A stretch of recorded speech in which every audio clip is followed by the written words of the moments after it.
sejas meu universo.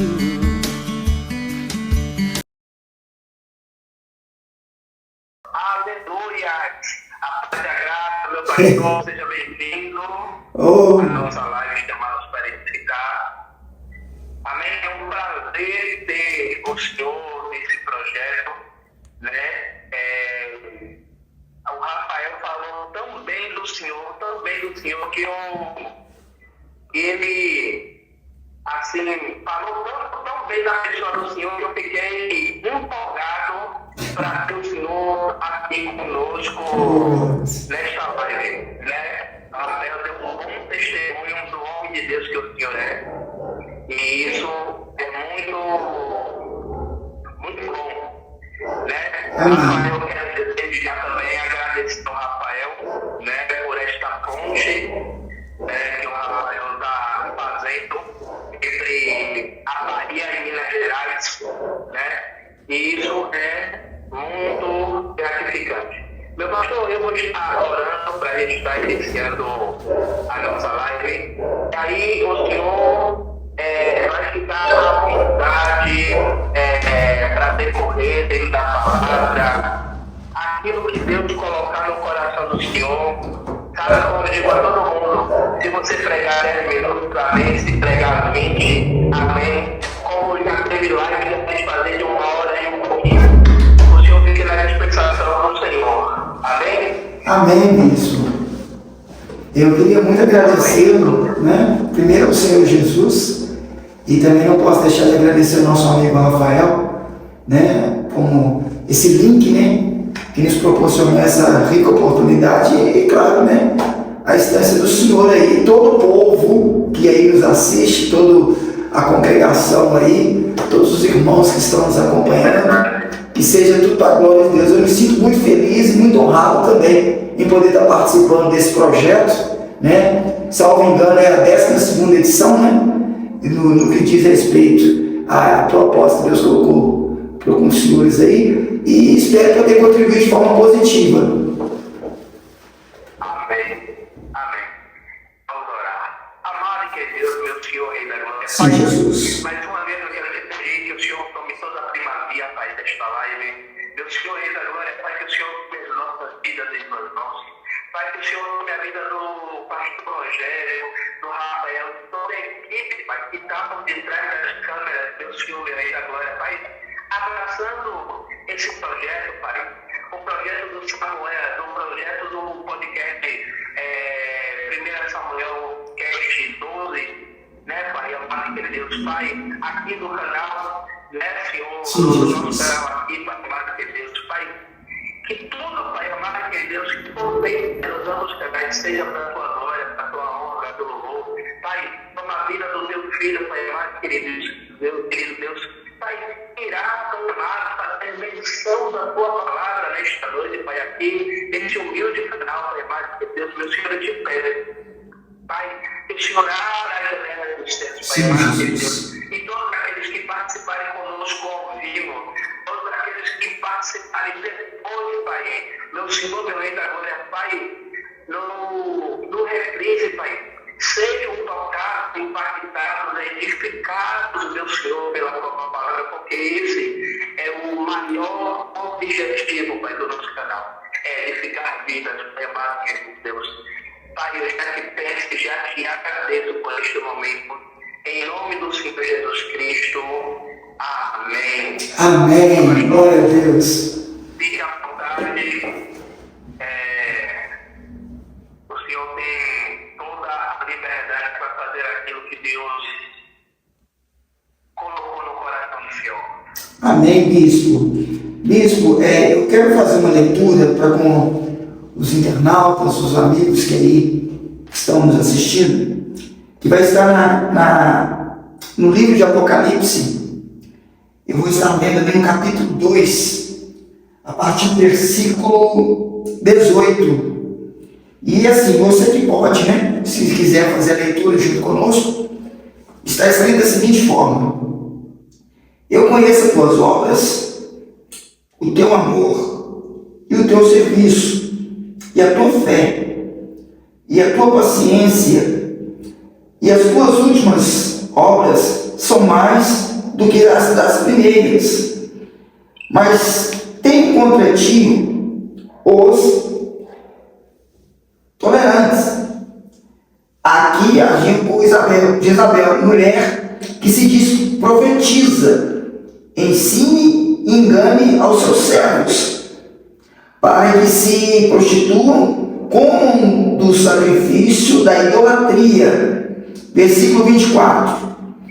Mas eu vos digo a vós, e aos restantes que estão em Tiatira, e a todos quantos não têm essa doutrina e não a conheceram, como dizem as profundezas de Satanás, que outra carga vos não porei, mas o que tendes, retende-o até que eu venha, e ao que vencer e guardar até o fim as minhas obras, eu lhes darei poder sobre as nações, e com vara de ferro as regerá, e serão quebradas como vasos de oleiro, como também recebi do meu Pai. Dar-lhe-ei a estrela da manhã. Quem tem ouvidos, ouça o que o Espírito diz às igrejas. Amém, bispo? Bom, bispo, não há novidade alguma, pelo menos para nós exercitantes, e profundos estudantes da Bíblia, que estamos vivendo os tempos finais. E isso tem sido uma das maiores discussões, tanto dentro quanto fora do conceito aplicativo da igreja, como a representação mais próxima e mais viva de Jesus Cristo. João, quando tem a oportunidade de fazer a escritura desse texto, ele o faz em um momento de muitas dificuldades dentro da sua condição como homem, como servo, como profeta e como escolhido de Deus. Ele se fazia cativo, não é novidade para ninguém, dentro da ilha de Patmos, e nessa condição, mesmo envolto às impossibilidades humanas, sociais, físicas, e até dentro de um contexto teológico que diz respeito à possibilidade de exercício da fé que ele tinha, ainda assim ele teve a oportunidade de ser visitado pela presença do próprio Cristo. Isso fala muito comigo e com nós. Nos fala muito porque não são as barreiras que nós conhecemos dentro de um contexto material, dentro de um contexto social, dentro de um contexto humano, que possam impedir Jesus de dar um novo tempo para a nossa história. Os limites que nós enfrentamos não podem ser maior do que o desejo de Deus de se manifestar e se mostrar para um tempo novo de vivência que Ele quer conosco. A igreja atual tem enfrentado isso de uma certa forma. É muito comum nós estarmos envolvidos em limites e indisposições, e isso tem enfraquecido o exercício e o papel que a igreja deve representar diante da sociedade. O que isso tem a ver conosco? Tem a ver de todas as formas, porque a igreja, como eu disse no início aqui da live, é a maior e a melhor representação do que Cristo é. E Cristo sendo quem o é, ele somente pode ser adquirido, alcançado, ser demonstrado através do papel que a igreja possa fazer como representação que ela tem dele. E a igreja, mediante as suas infinitas dificuldades, ela acaba se sitiando. E isso é um problema não só para a própria igreja, como também para aqueles que precisam conhecê-la. É nessa hora que nós entendemos que o nosso papel é muito mais importante do que apenas sermos pessoas fechadas dentro de um espaço físico, de um local onde podemos estar exercitando um conceito social. A igreja, ela tem um papel de estar reunida dentro do que ela representa, mas também a obrigatoriedade de alcançar aqueles que se fazem perdidos, necessitados de um alcance do amor de Cristo. E a carta, ou melhor dizendo, as palavras de João dentro do livro de Apocalipse deixam isso muito claro. Quando nós começamos a a fazer menção, a leitura e o estudo dessa carta, a gente entende.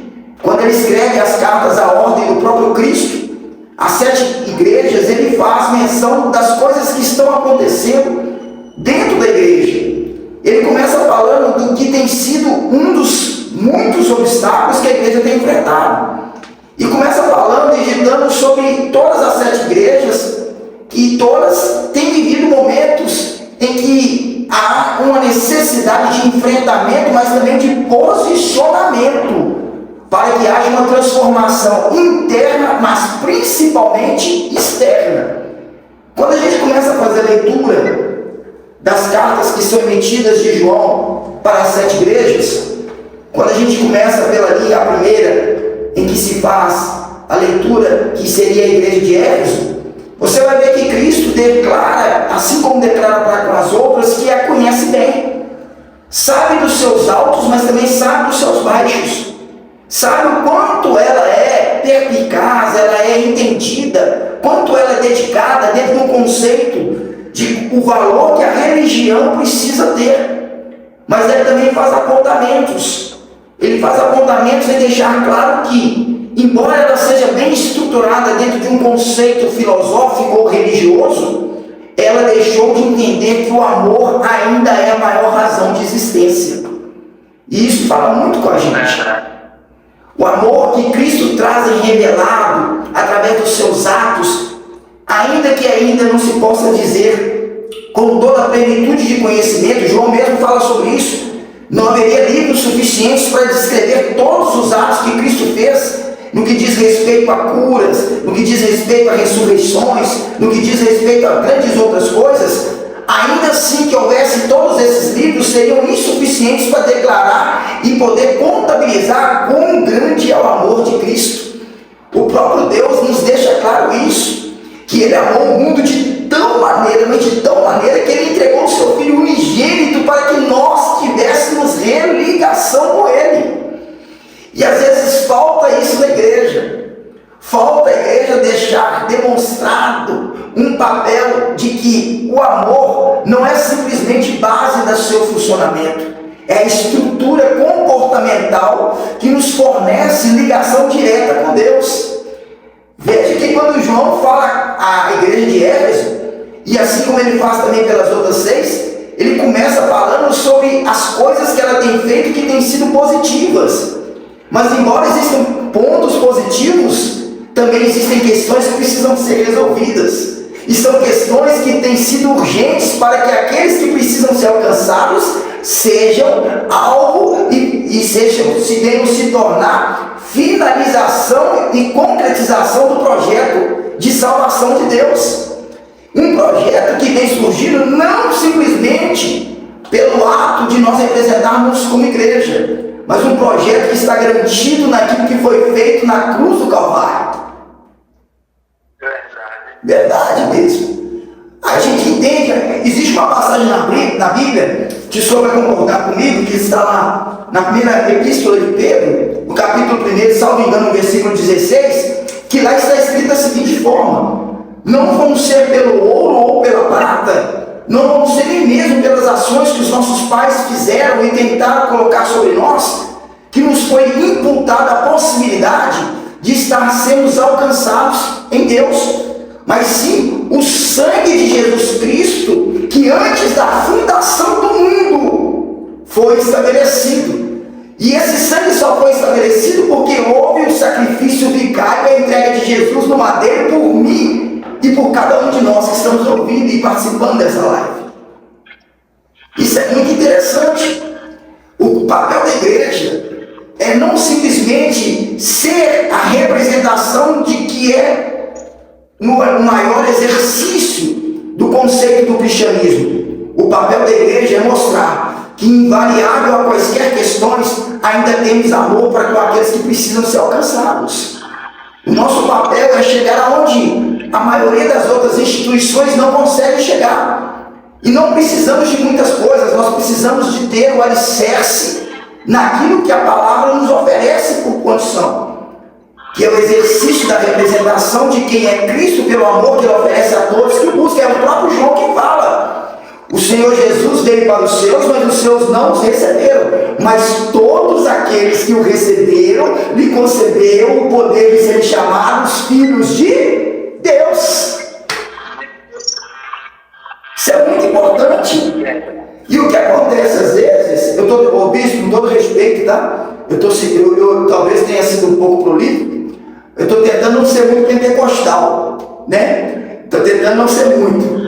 Mas haverá momentos aqui que talvez saia até uma rajada de língua estranha, espero que não escandalize. Meu pastor, mas fique à vontade, porque aqui em casa é meio a meio.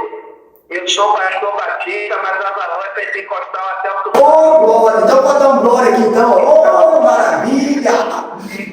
Então eu assim, é como eu estava falando com o pastor Venâncio, eu gosto do movimento, eu gosto do mover. Eu só não concordo com algumas coisas que algumas pessoas acabam trazendo para o meio do mundo pentecostal, né? E você não vê manifestação de Deus. Entendo. Então, tem certas coisas que eu não concordo, mas eu gosto do mover, eu gosto daquele, sabe? Sim. De pessoas que realmente dá lugar pro andão da galera. Sim. Então, assim, porque as pessoas acham porque é batista, não gosta de pentecostal, não. Eu gosto e me deixo também quando a glória invade a casa, a gente deixa segmento batista um pouco pro lado e a gente dá lugar também. Amém. Fica à vontade. Amém, bicho. Nossa, na verdade eu falei assim, que é conceito meu, é jeito meu mesmo. Eu tenho a graça de estar sempre sendo convidado para estar pregando em várias igrejas, independente do tipo de denominação. Mas no que diz respeito, voltemos aqui ao contexto, a questão da necessidade da igreja, quando Cristo dá-se por revelado a João no livro de Apocalipse, é deixar claros os pontos que precisam ser reajustados, realinhados dentro das 7 igrejas. Eu dei, por exemplo, aqui a igreja de Éfeso, mas a igreja de Éfeso não é a única que precisaria ter uma reestruturação. Nós vemos também, como aqui foi falado, dentro da própria igreja de Tiatira, em que havia uma urgência de transformação, não porque ela simplesmente precisava, mas porque questões que vinham contra a estabilização dela forneciam impedimentos para o crescimento que essa igreja poderia ter. E isso é uma questão que deve ser muito discutida entre nós. A igreja não vai parar de crescer, bispo. E a Bíblia nos garante isso. Quando a gente dá uma passeada, sigamos aqui a Bíblia dentro de um contexto teológico. Quando a gente dá uma passeada pela Bíblia, se usarmos algum dos textos escatológicos, a gente vai ver um desses textos, mais precisamente dentro do que está escrito no livro de Daniel, no capítulo 2, em que existe um momento em que Daniel ele é confrontado a trazer esclarecimento ao rei Nabucodonosor sobre a condição de uma possibilidade que o Nabucodonosor, rei da Babilônia, estava enfrentando por não saber qual sonho tinha e não saber como interpretar sequer esse sonho. Nós vemos que ele toma a decisão de buscar aqueles magos, buscar aqueles bruxos, buscar os entendidos, os feiticeiros, inclusive pessoas que poderiam ser ditas por profetas para não simplesmente dar interpretação, mas também dar esclarecimento, porque o sonho que ele teve, embora ele não lembrasse, estava lhe incomodando muito.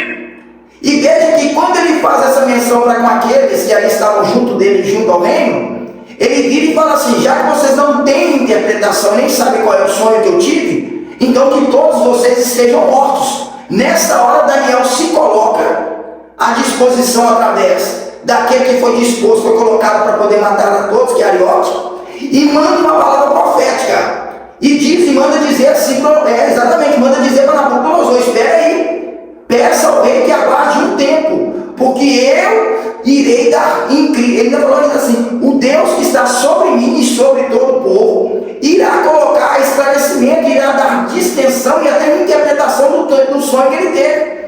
E quando ele vai até o rei, ele se posiciona diante do rei e fala assim: o rei pergunta: acaso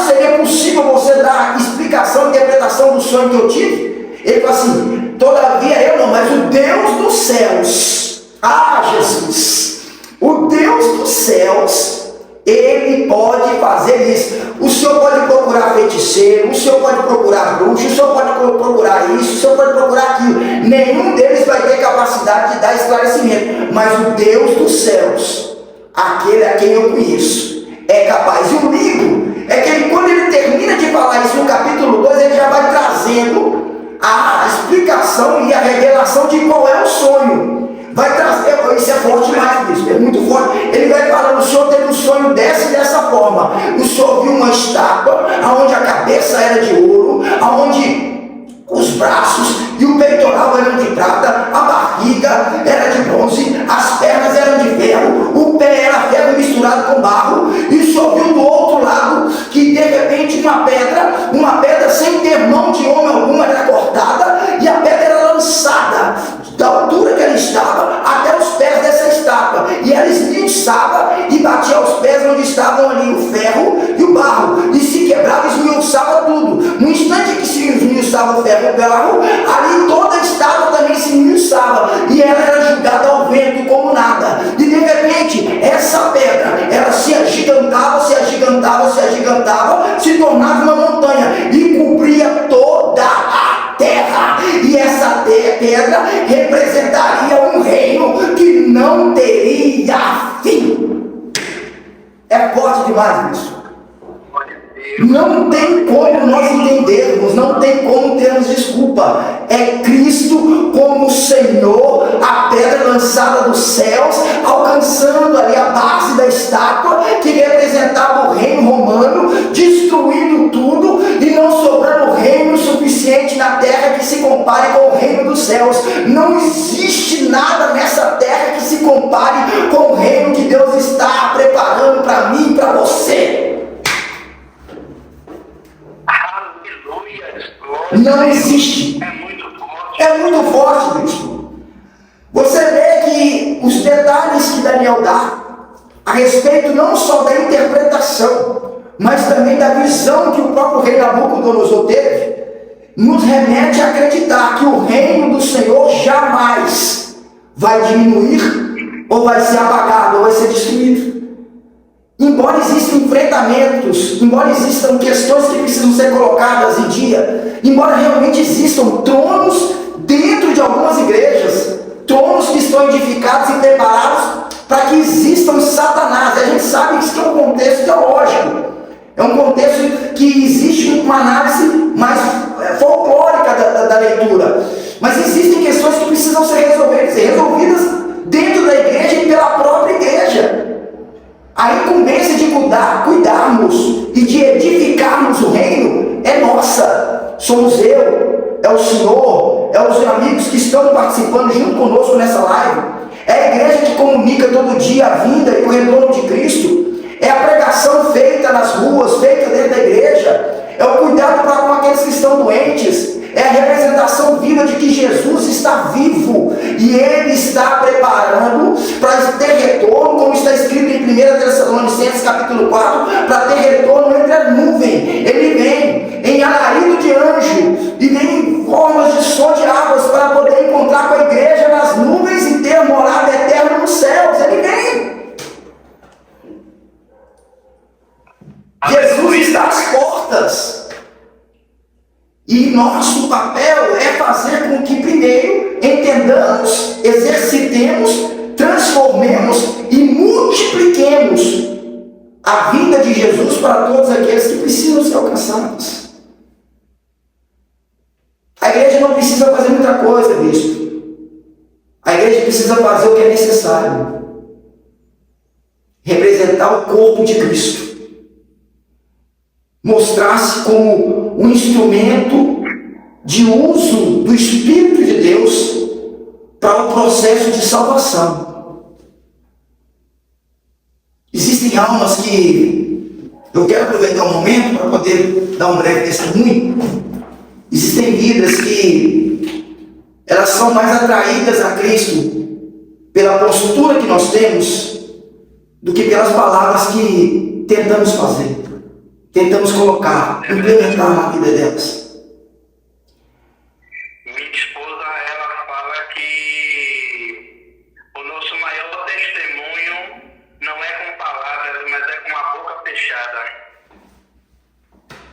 Bispo, eu quero dizer aqui para o senhor e para os amigos que nos assistam,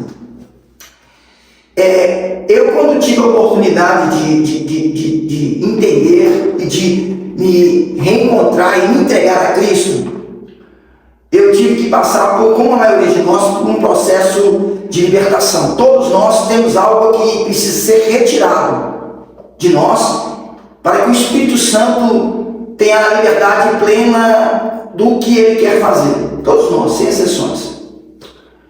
E aí, nesse processo, eu entendi que tudo que eu faço acaba retratando a quem eu represento, demonstrando a quem eu quero apresentar. E é um processo muito melindroso, muito difícil, porque todo novo convertido, ele não tem autoconsciência do que é necessário fazer para se tornar quem Cristo quer fazer dele próprio. E nessa hora para mim foi muito difícil, porque eu tentava fazer as coisas mediante uma análise que eu via de pessoas, daqueles que estavam ao meu redor, estavam junto de mim. E às vezes eu não conseguia, isso me frustrava muito, porque eu entendia que se eu não sou capaz de ser igual a Ele, talvez Cristo não me recebesse.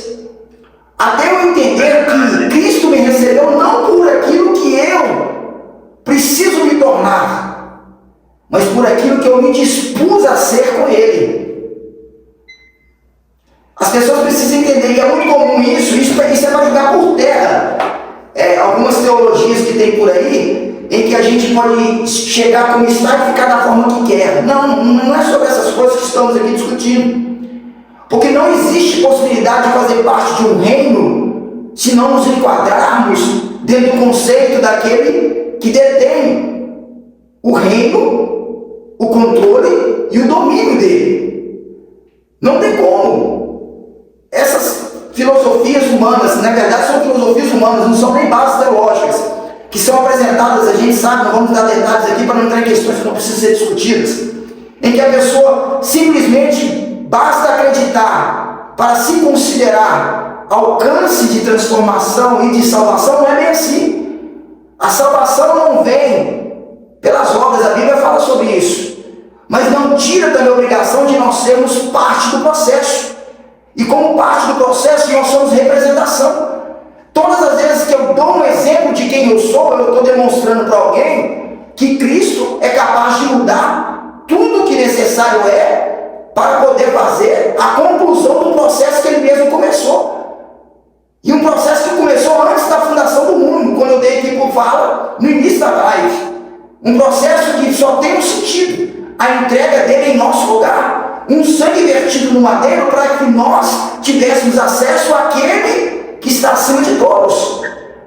E a gente precisa ter esse cuidado.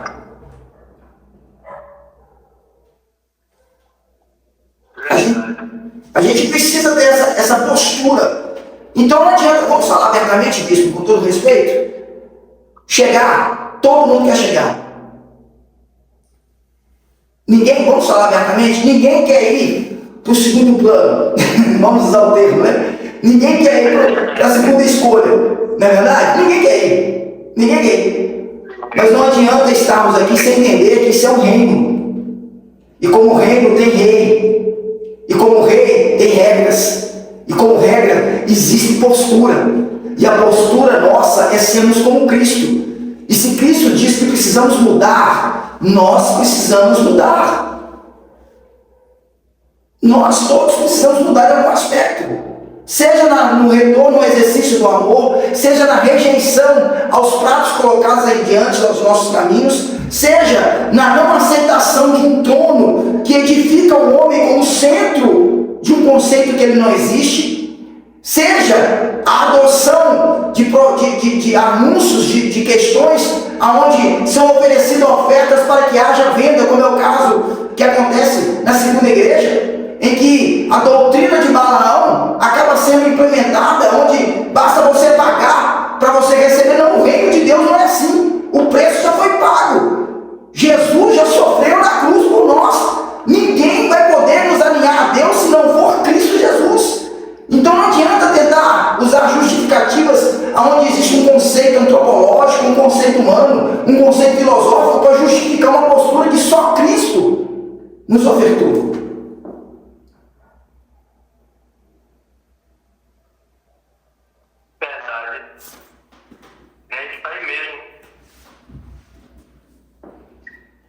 Na verdade, bispo, pode continuar. amém. Na verdade, eu já estou até terminando. Na verdade, o que tem sido de maior obstáculos para com as igrejas, seja, por exemplo, Éfeso, seja, por exemplo, Esmirna, seja, por exemplo, Pérgamo, seja, por exemplo, Filadélfia, seja, por exemplo, Laodiceia, seja, por exemplo, Sardes, seja, por exemplo, qualquer uma das igrejas da carta do Apocalipse, a igreja precisa demonstrar que Cristo vive. Cristo vive. E vive no conceito de ser quem Ele é. O maior papel da igreja hoje, ou talvez uma das suas maiores dificuldades, não é ter representatividade. A igreja precisa ser uma demonstração do que a sociedade precisa entender. Porque a gente tem um conceito hoje, que números, e é muito comum, né? Infelizmente ou felizmente, números vão dar justificativa do conceito de aprovação ou de negação, e não é assim. Não é assim. Não é desse jeito. Números são apenas dados estatísticos. A igreja não é grande porque ela tem X, X1, X100. A igreja é grande porque ela tem o Rei, ela tem o Senhor, ela tem Jesus. Ela num espaço onde cabem 10 pessoas, ela é igreja. Ela num espaço onde cabem 50 pessoas, ela é igreja. Ela num espaço onde cabem 1000 pessoas, ela é igreja. Ela num espaço onde cabem 10 mil, 100 mil pessoas, ela continua sendo igreja. Continua sendo igreja. E a mesma que tem um número de 10 e a que tem um número de 100 mil, tem o mesmo conceito de responsabilidade. Angariar almas para o reino. Tirar as pessoas da Babilônia. Inclusive, a gente vê isso quando dá um estudo dentro do livro de Apocalipse, capítulo 17, versículo 3, que existe uma besta, existe uma mulher assentada sobre uma besta. E sobre essa besta existe ali um número de coroas, e existe ali um número de chifres, entendeu? E sobre essa mulher pende uma tiara com o nome de Babilônia. Pende uma tiara com o nome de Babilônia. Ainda dá denominações para isso. A rainha das prostituições. O papel da igreja é fazer com que essa Babilônia não tenha estrutura para suportar a igreja que vai subir os céus.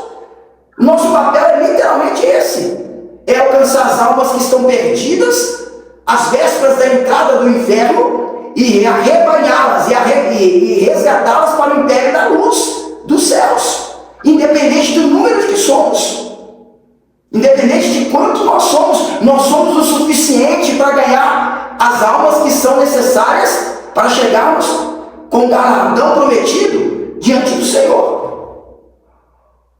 Amém, glória a Deus.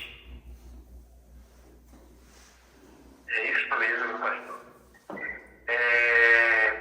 O senhor falou sobre a representatividade da igreja hoje. Infelizmente, hoje, a representatividade da igreja hoje é pelo número de membros e pelo número de dizimistas e ofertantes. Pelo tamanho do templo, pelo tamanho do nome que essa igreja ela representa, e a igreja ela já é grande simplesmente por carregar o nome do Senhor, né? E a representatividade maior da igreja, como o senhor colocou, bem colocado aí, é impedir que essa representatividade que em Apocalipse dessa mulher sentada sobre a besta não fazer com que essas pessoas elas venham ser atraídas pelo mundo, né? Mas a representatividade da igreja é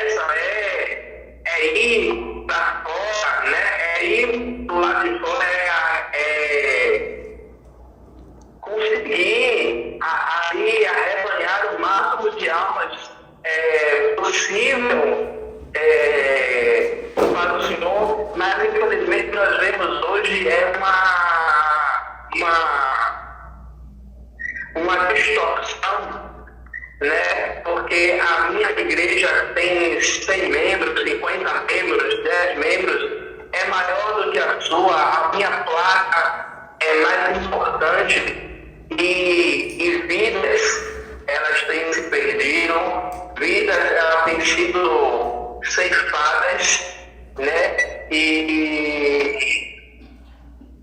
a igreja, nós precisamos acordar para que a gente possa fazer aquilo que o Senhor colocou sobre essas palavras bem colocadas que precisamos fazer.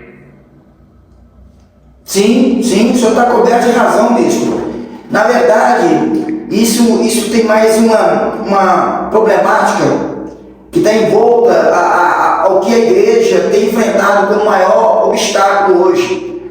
É natural que os limites, né, sejam financeiros, sejam sociais, sejam até culturais, gerem algum desconforto para as igrejas. Isso aí, desde o primeiro século, a gente vê que a igreja enfrentou várias dificuldades. Conceitos sociais, conceitos religiosos, conceitos financeiros, mas veja que a gente tem, por exemplo, dentro do livro de Atos dos Apóstolos, capítulos 3, 4, 5, que a igreja ela estava unificada num único propósito, numa única doutrina, numa única vontade. O problema hoje da igreja não é o número que tem de pessoas atuantes, é a vocação de cada uma delas se disporem, se colocarem em disposição de atuarem conjuntamente para que o reino se agigante, que o reino cresça, que o reino tome proporções de não simplesmente crescer dentro dela própria, mas além do que ela representa. O papel da igreja hoje é exatamente este. Porque se você vê o que acontece na igreja primitiva, era um número de pessoas que exercitavam e viviam coisas dentro de um contexto de unidade. A gente tem muito problema, eu não sei, eu acredito, eu estive na Bahia aí já há algum tempo, eu estive aí deve ter uns 2, 3 anos que eu estive aí, mas na região de Feira de Santana. E aí o que acontece? A gente discutia em gabinetes que hoje as questões mais dificultosas da igreja não é tomar proporção, é tomar consciência. A igreja precisa ter consciência não só do papel que ela tem como elo de ligação e representação em Cristo para com o céu. A igreja precisa se alinhar. Eu não sei se de repente, como em alguns lugares que eu já tive para a glória de Deus, tanto aqui quanto fora do país, existem questões em que as pessoas não se comunicam mais. Não há trabalhos, por exemplo, vou dar um exemplo aqui em Minas. É muito comum os trabalhos serem feitos quase que exclusivamente dentro da própria igreja. Tipo assim, a igreja dessa denominação trabalha exclusivamente dentro do conceito dela própria. Aí essa outra e não funciona. Não funciona porque não há enriquecimento, não há engrandecimento. A igreja precisa ser unificada e crescente nos propósitos que levam à aplicação do que a palavra nos dá, que a Bíblia nos oferece. Um crescimento pontual e contínuo para o reino. É necessário que isso aconteça. Verdade. Precisa acontecer isso. Mas isso, o bispo, é resultado de um crescimento que vem de fora para dentro da igreja. E eu queria ter um cuidado para falar sobre isso, para nós terminarmos aqui. A igreja, eu imagino que o senhor deve ser mais ou menos do tempo que eu sou, em termos de vivência religiosa e ministerial. A gente é conhecedor de uma igreja que ela era respeitada pelas grandezas que Deus revelava dentro e fora dela. Dentro e fora dela. A gente não via só milagre dentro da igreja. A gente via milagre fora da igreja. A gente via pessoas sendo alcançadas fora da igreja. Eu lembro, não sei se talvez deve ter experiência junto comigo, em que às vezes acontecia um culto em praças e que pessoas saíam de casa, nas praças, né, cultos ao ar livre, pessoas saíam de casa para poderem se ajuntar junto com a igreja e pedir a oportunidade de falar que houve um ato miraculoso na casa dela, na vida de um ente querido. Isso num culto acontecendo fora da igreja. Isso sem contar às vezes que a gente tinha que ter cuidado de preparar a linha, né, o cronograma de saber quem teria a chance de dar testemunho do que Deus tinha feito. Era uma igreja que andava, com todo respeito, tá? Não estou aqui desmerecendo ninguém. Eu acredito que o servo de Deus, a serva do Senhor, como a palavra nos garante, tem direito a viver o melhor dessa terra, mas para viver o melhor dessa terra tem que ter os céus como base. Exatamente. Tem que ter os céus como base. As irmãs vinham para a igreja, de chinelinho, aí na Bahia fala baiana. Chinela baiana? Fala aí na Bahia. A baiana. A gente ia para a igreja, bicho, era de chinela baiana. A gente ia para a igreja com uma calça que a gente repetia na quarta e na sexta. A gente ia na igreja com a camisa lavada para escolher. Eu vou falar, Jesus. Lavada e secada atrás da geladeira. Atrás da geladeira. Ué, você sabe que eu tô falando isso? Não tinha gel para cabelo. O desodorante que a gente usava é um que tinha que correr atrás. Mas quando a gente chegava na igreja, a gente tinha a liberdade de cultuar, adorar a Deus de um jeito tão poderoso que se a igreja não chegasse até o céu descia da igreja e se revelava. A gente vivia o que está escrito lá, dentro do livro e das revelações que aconteceu com Salomão. Às vezes não tinha jeito de gente entrar, porque a glória era tão grande, mas tão grande, que gente ficava deitada no chão recebendo o que Deus tinha para. Essa é a igreja que Deus quer voltar mesmo. O senhor falando isso, no antigo ministério onde a gente fazia parte, a igreja, ela passou um tempo tanto dentro de uma garagem. Sim. Da casa pastoral, a igreja era dentro da garagem. E diversos vizinhos foram alcançados sem estar dentro da igreja. Pessoas que ouviam a intercessão de minha esposa, que era dirigente do círculo de oração, as intercessões dela, os clamores que fazia, entre outras pessoas, e pessoas foram visitadas, pessoas foram curadas, pessoas que estavam com síndrome do pânico, teve uma criança mesmo que a família tinha levado para o hospital e não conseguia descobrir o que era, e a gente, o pastor, eu não precisei ir lá na casa do pessoal, a gente começou a orar, né? E a criança foi visitada. Então,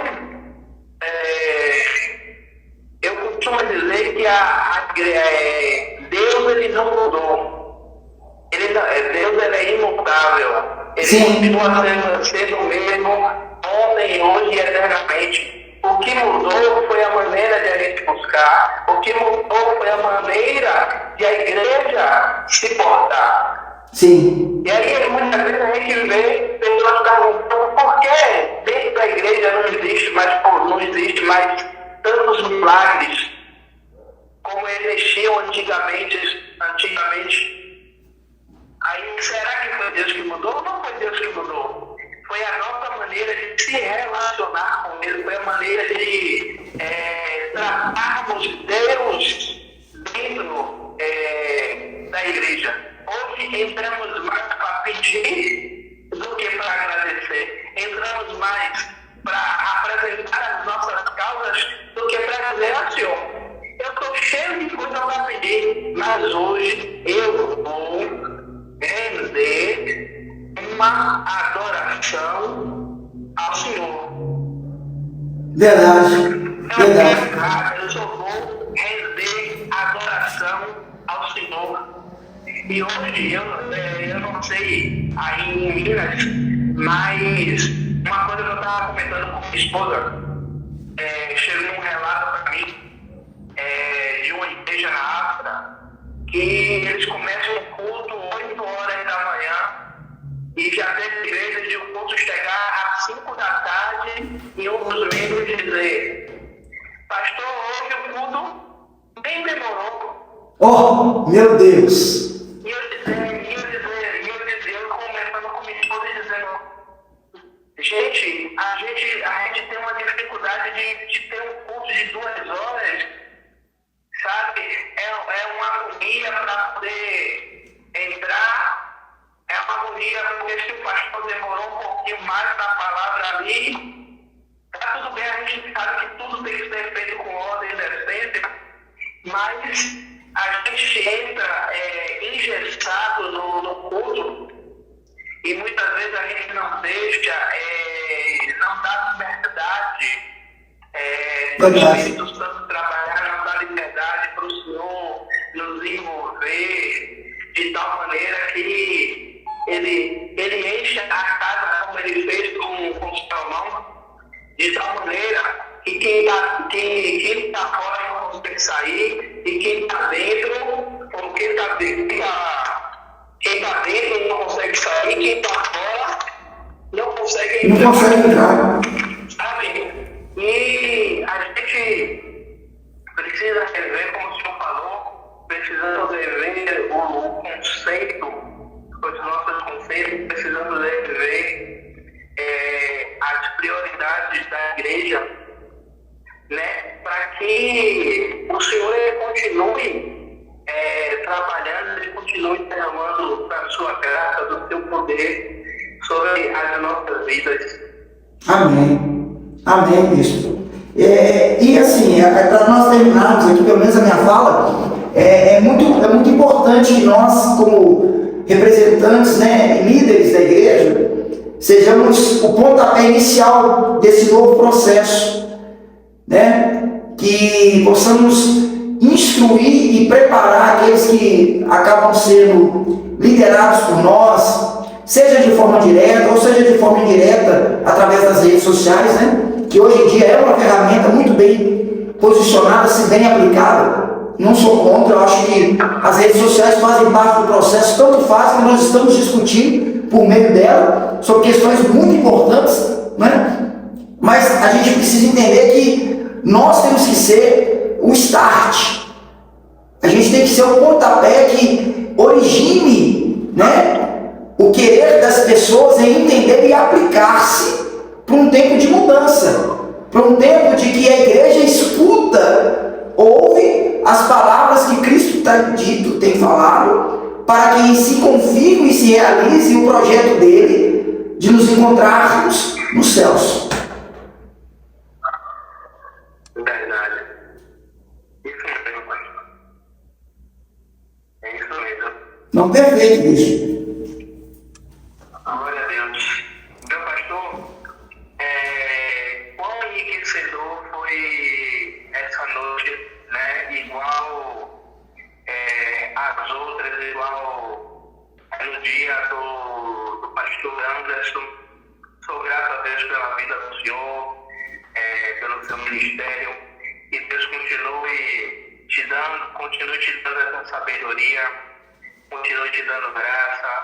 Que o Senhor continue derramando sobre a vida do Senhor todas as bênçãos, né? Aquelas que Ele já disse que iria fazer e aquelas que estão por vir, né? Amém. Eu agradeço muito, não tenho palavras para expressar a minha gratidão por esse momento, né?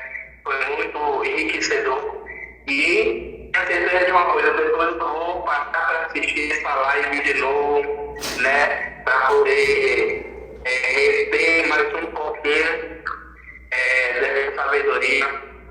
E como eu disse ao pastor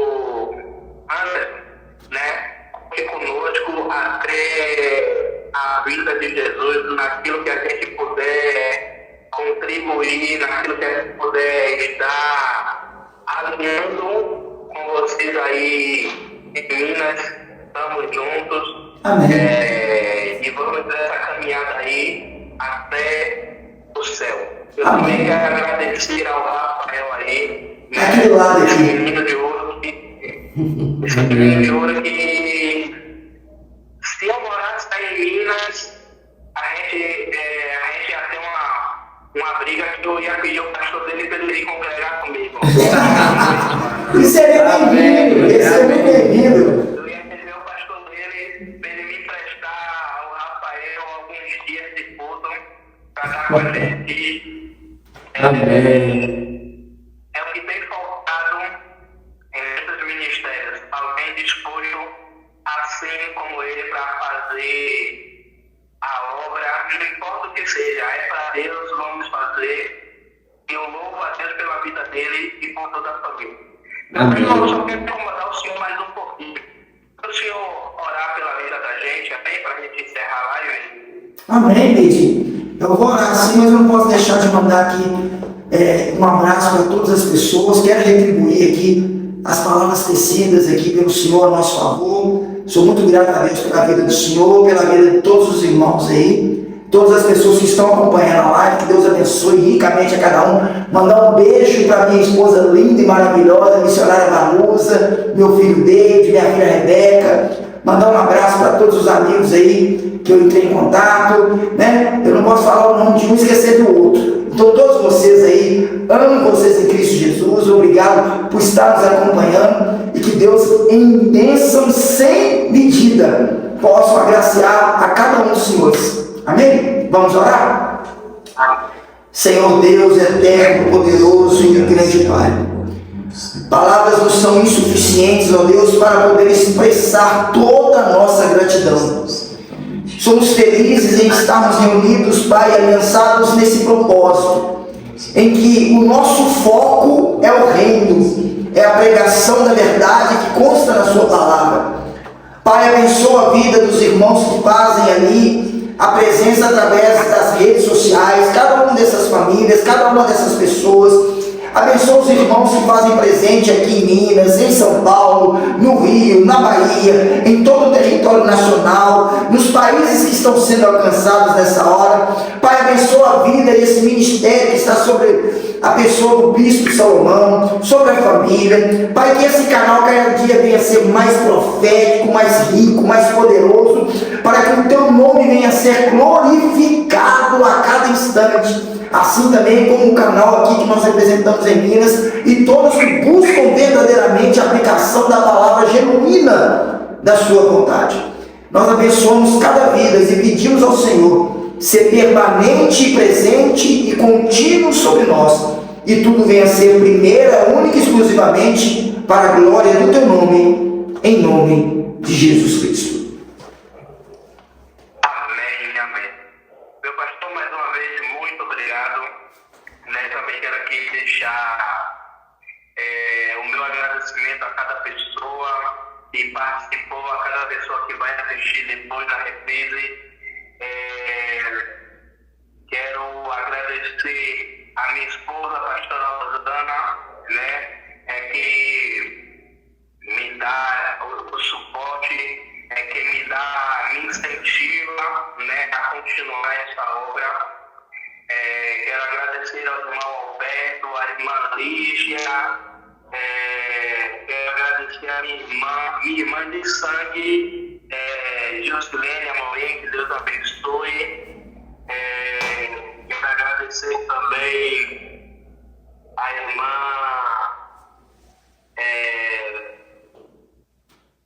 Mara Lisboa, que Deus abençoe. Maravilha. A todos vocês. Irmã Madalena! Um forte abraço e até mais. Que Deus abençoe a todos vocês. Meu pastor, mais uma vez, muito obrigado. Rafa, meu querido, muito obrigado também a você, por nos ajudar, nos dar esse suporte. Fica com Deus. Amém. E até a próxima. Amém. Amém.